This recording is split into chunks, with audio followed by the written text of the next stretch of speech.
ಇತ್ತೀಚೆಗೆ ನೀನು ಬಿಸಿ ಶಾಪಿಂಗು ಅಂತ. ನನ್ ಫ್ರೆಂಡ್ ಕಾಲೇಜ್ ಸೇರ್ತಾ ಇದ್ದಾಳೆ. ಅದಕ್ಕೆ ನೀನ್ ಶಾಪಿಂಗ? ನಂಗಲ್ವೋ, ಅವಳಿಗೆ. ಅವಳು ಗೌರಮ್ಮನ್ ತರ ಇರ್ತಾಳೆ, ಹಾಗೆ ಕಾಲೇಜಿಗೆ ಬರಕ್ಕಾಗುತ್ತಾ? ಆಗಲ್ಲ. ನಿನ್ ಜೊತೆ ಅಂತೂ ಆಗದೇ ಇಲ್ಲ ಅಲ್ವಾ? ನನ್ ಡ್ರೆಸ್ ಸೆನ್ಸ್ಗೆ ನನ್ ಟೇಸ್ಟ್ಗೆ ಸ್ವಲ್ಪನಾದ್ರೂ ಮ್ಯಾಚ್ ಆಗ್ಬೇಕು. ಯಾವ ಫ್ರೆಂಡು? ಸೀತಾಪುರದವಳು. ಹಳ್ಳಿಲಿ SSLC ಓದಿದ್ದು. ನೀನ್ ಬರೀ ನನ್ನಿಂದ ಮಾತ್ರ ವಿಷಯ ಕಲೆಕ್ಟ್ ಮಾಡ್ಕೋ, ನೀನೇನು ಹೇಳ್ಬೇಡ. ನರಸಿಂಹರಾವ್ ವಿರುದ್ಧ ಹೋರಾಡೋದಕ್ಕೆ ಮಾತ್ರ ಅವಳನ್ನು ಬಳಸ್ಕೊತಿದೀವಿ ಅಂತ ಅವಳಿಗೆ ಗೊತ್ತಾದ್ರೆ ಅವಳು ನಮ್ಮ ಜೊತೆ ಇರ್ತಾಳ? ಇಂದು ನಾನು ಮಾತಾಡ್ತಿದ್ದೀನಿ. ನಾಳೆ Aryan ಹುಟ್ಟದಬ್ಬ.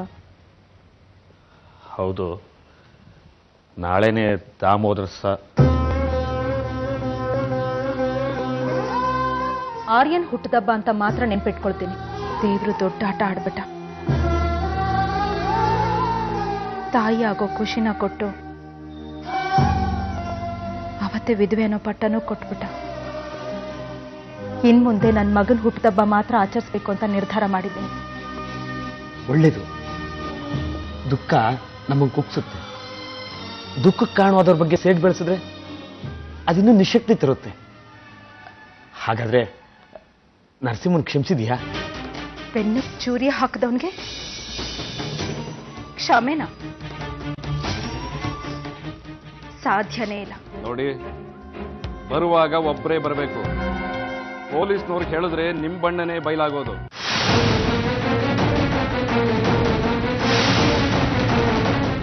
MG ರೋಡಲ್ಲಿರೋ 3S hotel, room number 5.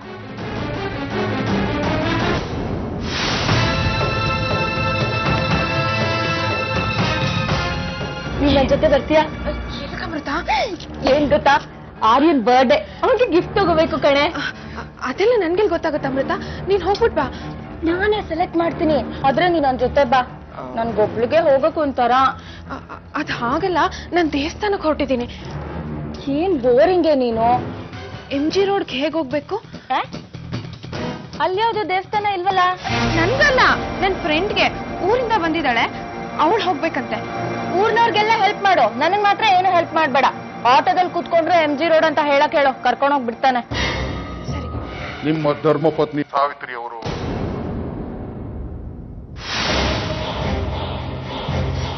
MG ರೋಡ್ನಲ್ಲಿರೋ 3S ಹೋಟೆಲ್ನ ರೂಮ್ ನಂಬರ್ 5 ಅಲ್ಲಿದ್ದಾರೆ. ಏನು? ಪಾಪ, ನಿಮ್ಮ ಧರ್ಮಪತ್ನಿಯವರು ತರಕಾರಿ ತರ್ತೀನಿ ಅಂತಲೋ ದೇವಸ್ಥಾನಕ್ಕೆ ಹೋಗ್ತೀನಿ ಅಂತಲೋ ಹೋಗಿರ್ಬೇಕು ಅಲ್ವಾ? ಏಯ್, ಯಾರೋ ಮಾತಾಡ್ತಿರೋದು? ಸಾವಿತ್ರಿ ಅವರು ಯಾರ ಜೊತೆ ಆ ರೂಮ್ನಲ್ಲಿದ್ದಾರೆ ಅಂತ ಹೇಳ?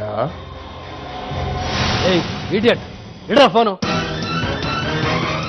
ನಂಬಿಕೆ ಬರ್ದಿದ್ರೆ ಈಗಲೇ ಹೋಗಿ ಹೋಟೆಲ್ನಲ್ಲಿ ಪರೀಕ್ಷೆ ಮಾಡಬಹುದು.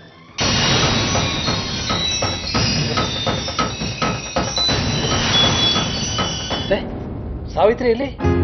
ಓಹೋ, ಹೆಂಡತಿನ್ ಬಿಟ್ಟು ಒಂದು ನಿಮಿಷನೂ ಇರಲ್ಲ ಅಲ್ವಾ? ಸಾವಿತ್ರಿ ಎಲ್ಲಿಂದ ಅಷ್ಟೇ? ದೇವಸ್ಥಾನಕ್ಕೆ ಹೋಗಿರ್ಬೇಕು. ದೇವಸ್ಥಾನಕ್ಕ? ಗಣೇಶನ್ ಸ್ಕೂಲ್ಗೆ ಹೋಗ್ತೀನಿ, ಅಲ್ಲೇನೋ ಮೀಟಿಂಗ್ ಇದೆ ಅಂತ ಹೇಳಿದ್ಲು. ಅವನ ಸ್ಕೂಲಿಗೆ ಬಿಟ್ಟು ದೇವಸ್ಥಾನಕ್ಕೆ ಹೋಗಿರ್ಬೇಕು. ಫೋನ್ ಮಾಡು.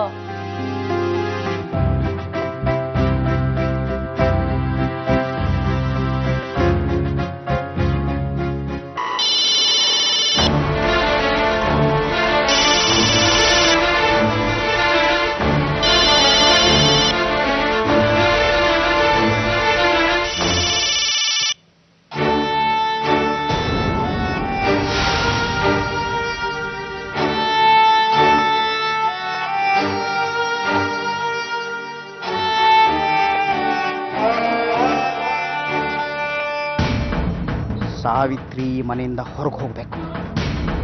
ಆವಾಗಲೇ ನನ್ನ ಆಪರೇಷನ್ ಸಕ್ಸಸ್.